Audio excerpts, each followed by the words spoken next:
Lambat dah ni. Lambat dia.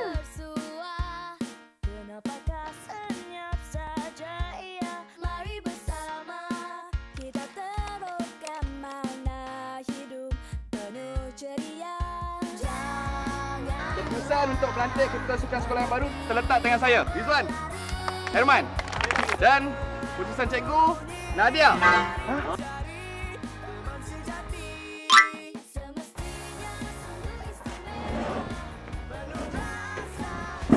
Ini tempat aku, okey?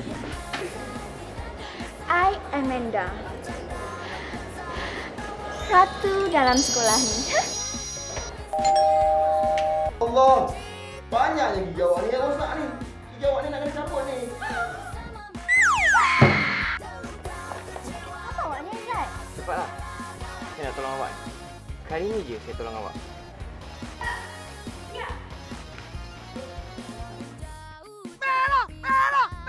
Hei! Awak rumah apa? Gudeng!